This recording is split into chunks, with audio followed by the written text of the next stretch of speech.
En question principale, je reconnais maintenant le député de Jean Talon. La parole est à vous. N'importe quel Québécois qui gère sainement ses finances comprend ce qui se passe dans le scandale caquiste Saclic actuellement. Quiconque, par exemple, fait construire une maison dont le prix est censé être 200 000 puis qui reçoit des factures à 250 000, 300 000, 400 000 comprend qu'il y a un problème. S'ouvre les yeux puis va voir sur le chantier ce qui se passe. Au Québec, celle qui tient les cordons de la bourse, c'est la présidente du Conseil du Trésor. Ça tombe bien, c'est l'ancienne procureure de la commission Charbonneau. J'aimerais ça qu'elle nous explique aujourd'hui comment il se fait que le gouvernement du Québec a payé des centaines de millions de dollars en excédent de ce qui était prévu pour Saclic, puis qu'il n'y a personne qui est allumé qu'il y avait un problème, qu'on n'était pas au courant des dépassements de coûts.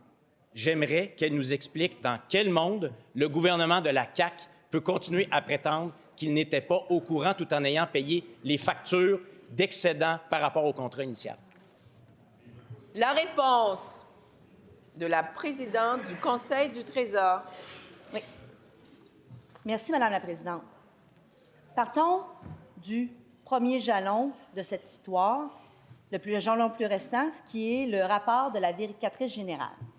Il est clairement établi dans le rapport de la vérificatrice générale qu'il y a des enjeux de communication dans ce dossier au niveau des informations, qu'il y a des informations contradictoires qui ont circulé entre le comité de direction, le comité d'administration, les élus de ce Parlement, le DPI, le directeur principal de l'information, qui est le représentant au sein du gouvernement pour nous fournir à nous, les élus, des informations.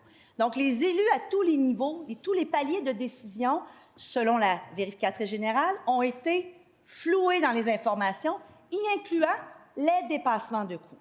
La responsabilité ministérielle, c'est justement de prendre ses responsabilités. C'est quoi? C'est d'essayer d'avoir le plus d'informations possible. Quand on parle d'octroi de contrats, d'attribution de contrats et de problèmes dans les contrats, la recommandation numéro 1 de la commission Charbonneau pour gérer ce genre de situation, c'est l'autorité des marchés publics. L'autorité des marchés publics que nous avons renforcée depuis que nous sommes là et qui maintenant, à ma demande, fera enquête. Complémentaire. Aucune réponse. La présidente... Attendez. Monsieur le ministre, je vous ai entendu. Messieurs, dames, c'est votre période de questions, je vous ai entendu vous aussi.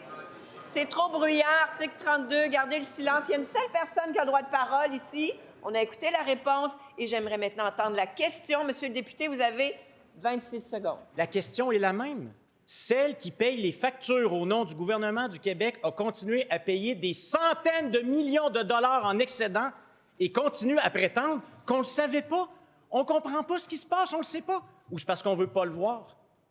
J'aimerais que la présidente du Conseil du Trésor se lève aujourd'hui et dise qu'elle aussi, elle fait comme tous les autres ministres et comme le premier ministre, qu'elle a encore la confiance ou qu'elle accorde sa confiance au ministre de la Sécurité. La réponse de la présidente du Conseil du Trésor. Oui. Alors, on repart de la base. Il faut toujours, 100 fois sur le métier, remettez votre ouvrage. C'est pareil à la période de questions et réponses.